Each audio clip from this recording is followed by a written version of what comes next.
भारत की विविधता और एकता। भारत की विविधता अद्भुत है, प्रगट है तथा सतह पर दिखाई पड़ती है। उत्तर भारत और दक्षिण भारत में रहने वाले लोगों में पर्याप्त अंतर है।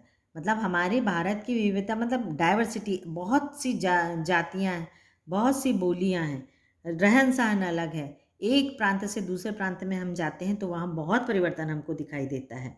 पुराने तुर्क और अन्य जातियाँ जो अफगानिस्तान तथा मध्य एशिया में बसी थीं, इस्लाम के आने से पहले बौद्ध थीं। तो पहले हमारे भारत में खाली हिंदू धर्म था, लेकिन जब इस्लाम आया, इस्लाम के आने के पहले क्या था? बौद्ध था। और उससे पहले वैदिक काल में हिंदू थी। तो सबसे पुराना धर्म कौन सा था? हिंदू था। भारत के विभिन्न भागों में रहने वाले लोगों की अपनी अलग अलग विशेषताएं हैं, पर सब पर भारतीयता की गहरी छाप है। अलग अलग भाषाएं, अलग अलग प्रांत हैं, लेकिन सबसे उसमें मेन क्या है? भारतीयता है।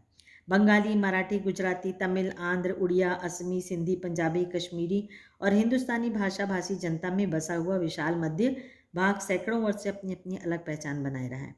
प्राचीन भारत अपने आप में एक दुनिया थी, एक संस्कृति और सभ्यता थी जिसने तमाम चीज़ों को आकार दिया। विदेशी प्रभाव आए और अक्सर उस संस्कृति को प्रभावित करके उसी में समा गए।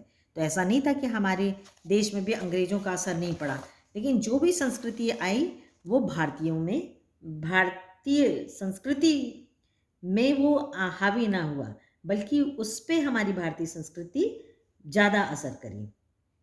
यहाँ की संस्कृति में विश्वासों और रीति रिवाजों के प्रति अपार सहिष्णुता का पालन किया गया। तो हम आज भी वो चीज़ों को पालन करते हैं, जैसे कि बहुत सारी चीज़ों में हमारी मान्यताएं रहती है। जैसे हमने पहले भी बात किया कि गंगा में स्नान करने से, गंगा जल डालने से पवित्र हो जाते हैं। तो ये सारी चीज़ें हमारे मन में रीति रिवाज हैं, जो हमारे संस्कार हैं। भगवान पे, हमने भगवान को कभी देखा नहीं, लेकिन हमारी भगवान पे इतनी आस्था है कि हम उन्हें बहुत मानते हैं। नवरात्र आती है तो हम देवी को बैठालते हैं और उस सिर्फ मिट्टी की मूर्ति को हम साक्षात भगवान समझकर पूजन करते हैं उसकी। तो ये हमारी भारतीयता होती है। साथ ही हर तरह की विविधता की मान्यता ही नहीं, प्रोत्साहन भी दिया गया। और साथ में आज भी हमको यही पढ़ाया जाता है कि हमको हर धर्म को, हर बोली को, हर भाषा को और हर इंसान को एक बराबर समझना है और उनका सम्मान करना है। तो यही हमारी भारत की एकता है। भारत की एकता और घनिष्ठता का पता इसी बात से चल जाता है कि हर भारतवासी भारत के किसी भी हिस्से में अपने ही घर के अपनेपन की अनुभूति करता था, जबकि किसी अन्य देश में जाने पर ऐसा नहीं होता। नेहरू जी कहते हैं, हम चाहे किसी भी देश के कोई भी हिस्से में चले जाएं, लेकिन वहाँ हमें अपने घर जैसा अपनापन पता लगता है। विदेशों में भारतीयता। अब आगे नेहरू जी कहते हैं कि विदेशों में भारतीयता किस तरह से रहती है। आज जब राष्ट्रवादिता की अवधारणा कहीं अधिक विकसित हो गई है, भारतीय विदेशों में अनिवार्य रूप से एक राष्ट्रीय समुदाय बनाकर विभिन्न कारणों से एकजुट होकर रहते हैं।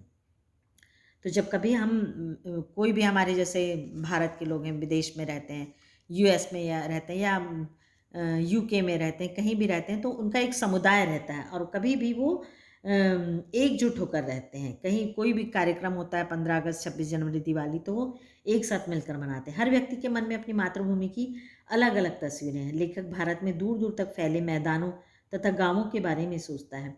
साथ ही वह यहाँ होने वाली बरसात, प्रकृति सौंदर्य, सर्दी के मौसम, गर्मी, तपती धूप, यहाँ के लोगों, कस्बों, हिमालय पर्वत, वसंत ऋतु में खिले फूलों, कश्मीर की पहाड़ी घाटियों, कलकल बहते झरनों आदि के बारे में भी सोचता है। अर्थात अपनी मातृभूमि के विषय में सभी अपनी पसंद की तस्वीर बनाते हैं और उसे सहेज कर रखते हैं। तो सबको अपनी मातृभूमि पसंद है। तो जैसे नेहरू जी ने भारतीय संस्कृति, यहाँ की रीति रिवाजें, भारत किस तरह से आया, इसके साथ साथ उनको यहाँ की भौगोलिक रचना भी बहुत ज़्यादा प्रभावित करती है। फिर वो चाहे कश्मीर हो, चाहे यहाँ की ऋतुएँ हैं।